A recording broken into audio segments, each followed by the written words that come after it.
बिस्मिल्लाहिर्रहमानिर्रहीम अस्सलाम वालेकुम एवरीवन। क्या हाल चाल है आप सबका। Welcome to another video. आज सबसे पहले हमारे पास मौसम चेक करें। बहुत मज़े की ठंड हुई है। लास्ट पूरा वीक बारिशें रहीं और अब बारिश तो रुक गई है लेकिन सर्दी बहुत सख्त है। तो आज की वीडियो में मैं आपसे डिस्कस करूंगी बच्चों के एग्ज़ाम्स के बारे में। एक्चुअली होता क्या है कि जब अपनी तरफ से आप पूरी तसल्ली कर चुके हों कि बच्चा बस फुली प्रिपेयर है एग्ज़ाम देने के लिए और नेक्स्ट डे उर्दू का पेपर हो और एक दिन पहले आप बच्चे से कहें चल मेरा बच्चा ज़रा लिख के दिखाओ आओ, और बच्चा लिख दे उल्लू, तो बस फिर दिल चाहता है कि बंदा ना बस किसी जंगल की तरफ भाग निकले। तो मेरी भी ऐसी ही सिचुएशन थी, बट मैंने इस दफ़ा सोचा यार ऐसे नहीं चलना, थोड़ा सा ना कुछ कॉन्शियस एफ़र्ट्स की मैंने। तो बस आज की वीडियो में मैं वही डिस्कस करूँगी। अच्छा, जो सबसे फर्स्ट स्टेप है वो ये कि एग्ज़ाम से तकरीबन 2-3 हफ़्ते पहले आप अपने सब सब्जेक्ट्स खोल के बैठें और ए टू ज़ी सारे सब्जेक्ट्स प्रिपेयर करें। क्योंकि मैंने जो थोड़ी मिस्टेक की थी वो ये थी कि कुछ सब्जेक्ट्स जिनके टेस्ट होते रहे मुझे लगा कि इनको रिवाइज़ करने की ज़रूरत नहीं है, बच्चे को आता है, बट फिर भी ना उसमें मुझे प्रॉब्लम फ़ेस करना पड़ा। तो एग्ज़ाम्स में इतना टाइम तो होता नहीं कि आप जो है ना वो कोई नया कॉन्सेप्ट स्टडी करें या जो आपने रिवीजन नहीं की वो आप लेके बैठें। वो तो बस इतना टाइम होता है कि आप बस गो थ्रू करें और पेपर देने चले जाएं। इसके अलावा सेकंड जो स्टेप था वो ये कि मैंने थोड़ी सी कॉन्शियस एफ़र्ट्स की कि उमामा थोड़ा सा इंटरेस्ट के साथ पढ़ ले। तो इसको क्योंकि ये कलर्स और ड्राइंग्स पेंटिंग्स के साथ काफ़ी इंटरेस्ट है, तो मैंने इसको ये कलरफुल पेंसिल्स ले दी थी और इसको कहा हुआ था कि चलें आप मुझे ना इसको यूज़ करके तो आप मुझे आंसर्स लिख के दिखाओ। तो वो किसी पेंसिल से कुछ लिख लेती थी, दूसरे पेंसिल से कुछ लिख लेती थी, तो वो इसको थोड़ा इंटरेस्टिंग काम लगा। तो सेकंड चीज़ ये कि इनके पास ये राइटिंग पैड था, तो मैंने कहा चलें आप ये यूज़ कर लें। तो वो उस पे लिखा तो कुछ नहीं जाता था, 2-3 लाइनों के बाद वो हीरो ख़त्म हो जाता था।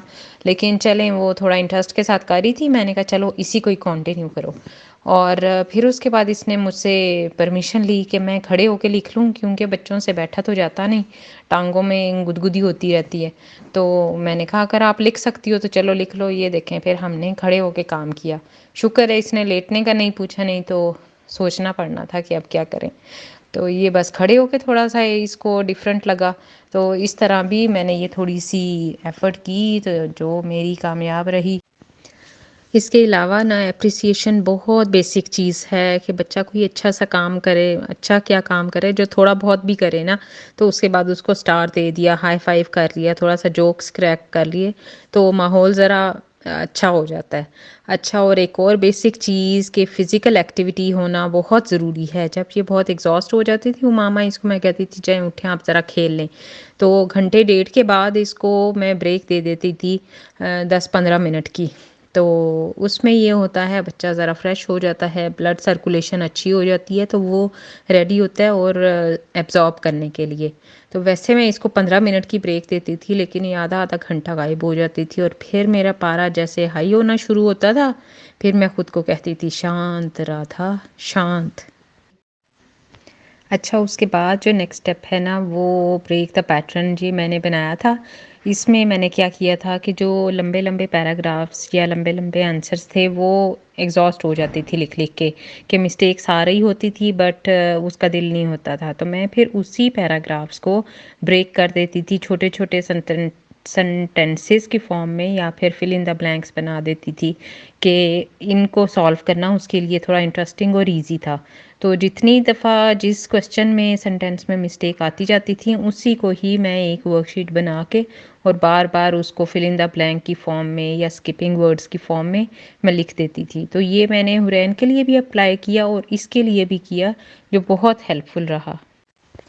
और उसके बाद ये कि फ़ाइनल जब आप सब कुछ तैयारी कर लेना, तो ये वर्कशीट बहुत हेल्पफुल होती हैं। इस तरह मल्टीपल चॉइसेस के टेस्ट बना के या फिर ये वर्कशीट बना के बच्चे को दें तो पता चलता है भई क्या पढ़ा और क्या नहीं पढ़ा।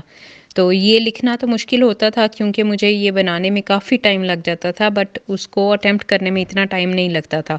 और उसको भी ये होता था भई बस एक लाइन के आंसर लिखने हैं तो वो फटाफट लिख लेती थी। बस ये और बात है कि जब लिखने बैठते थे तो पता चलता था कि अभी तो आधा काम हुआ है और आधा अभी बाकी है।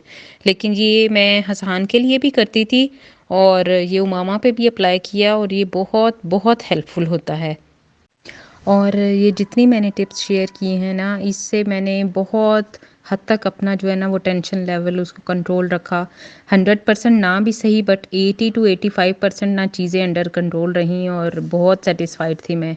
अच्छा जी, फिर आ जाते हैं बच्चों की स्नैकिंग की तरफ। मैं साथ-साथ इन्हें जो सप्लाई करती रहती थी ना, वो ज़्यादा नट्स होते थे, शेक्स बना दिए, बच्चों को फ्रूट्स दे दिया, दूध दे दिया, पानी दे दिया। पानी तो ख़ैर हर वक़्त इसके पास ही होता था उमामा के।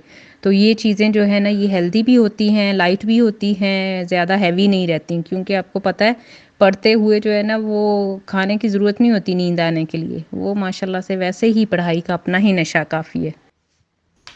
मामा, आप बंद पॉट कैप में से कैसे पानी पी रही हैं? मैजिक। मैजिक है। तो मैजिक से सारा याद भी कर लेना। ग्रिल लगाई है। ग्रिल। अच्छा, और ये फिर साथ में मैंने अपना भी पानी रखा होता था और अच्छा खासा गर्म करके रखा होता था कि इसमें से धुआं निकलता हुआ नज़र आ रहा होता था। धुआं अभी पता नहीं कहाँ चला गया। चलें जी, अब चलते हैं किचन की तरफ। किचन में मैं बताती हूँ मैंने क्या क्या तैयारी की हुई थी। मैंने इनके एग्ज़ाम से पहले ये कबाब फ्रीज़ करके रख लिए थे और जब बच्चों को चाहिए होते थे ये उन्हें देती थी। ये साथ में कॉर्न ले आई थी कि ये आप 3 मिनट के लिए इनको बस माइक्रोवेव करें तो ये बन जाती है। फिर इस पर आप बटर लगा के और नमक लगा के बच्चों को दें। साथ में पॉपकॉर्न्स थे और साथ में मैंने कुछ चिकन जो था ना वो मैरिनेट करके रखा हुआ था कि इसको मैं ग्रिल कर लेती थी, कभी सैंडविचेस में डाल देती थी, कभी इसको श्रेड करके क्लब सैंडविचेस बना लेती थी और कभी ऐसे ही बच्चों को दे देती थी। तो ये कुछ मैंने बैकअप में ये स्नैक्स रेडी करके रखे होते थे, क्योंकि पढ़ाने के बीच में कुछ लंबा चौड़ा तो काम होता नहीं। तो ये इंस्टेंट स्नैक्स जो है ना वो बेस्ट रहते हैं बच्चों के लिए, जो उन्हें पसंद भी हैं, फिलिंग भी बहुत हैं। अच्छा जी, फिर मैंने नेक्स्ट जो था ये सौंफ वाला एक मिक्सचर बनाया हुआ था। इसके लिए मैंने ये 400 ग्राम सौंफ लेके इसको भून लिया था और भूनने के बाद इसको मैंने ठंडा करके और कूट लिया था। इसको कूट के आप लोग छान लें कि इसका छिलका उतर जाता है, तो फिर उसके बाद ये रेडी होती है पीसने के लिए। ये मैंने बादाम ले लिए हैं, तकरीबन 500 ग्राम्स बादाम हैं, इतने ही चने हैं, ये मिश्री है और ये मैंने सौंफ भून के और इसको कूट के इसको छान लिया था। तो सौंफ है तकरीबन 400 ग्राम्स, बाकी सब चीज़ें ये दोनों चीज़ें सेम, ये अपने हिसाब से रख लें। ये मेरी तकरीबन 300 ग्राम थी। तो अब इन सब चीज़ों को ग्राइंड करके तो इसका पाउडर बना लेंगे। ये फिर सब चीज़ों को मैंने अच्छी तरह से ग्राइंड कर लिया था और ये पाउडर बन गया था। इसको मैंने टेस्ट कर लिया था, मीठा बिल्कुल ठीक था हमारे हिसाब से, सौंफ का भी टेस्ट अच्छा था। तो आपने जितना मीठा करना हो इसमें उतनी ज़्यादा आप मिश्री ऐड कर सकते हैं। तो ये मैं रात को बच्चों को देती थी, 2 से 3 चम्मच गर्म दूध के साथ आप दें, बहुत अच्छा है आँखों के लिए, दिमाग के लिए, full of energy and full of many things.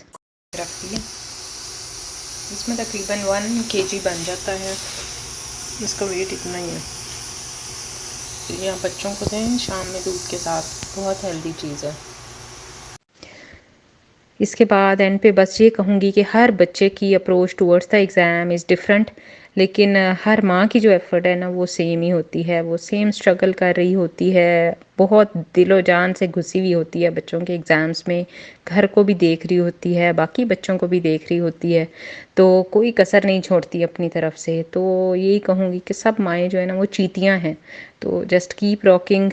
और बच्चों के लिए वे all the very best for the exams, क्योंकि पेपर तो सबके ही अच्छे होते हैं, बस रिज़ल्ट ही डिफरेंट आता है। चलिए, अल्लाह ताला मेरे बच्चों समेत सब बच्चों को कामयाब करे। यही थी आज की वीडियो। ओके जी, thank you for watching, take care and अल्लाह हाफिज़।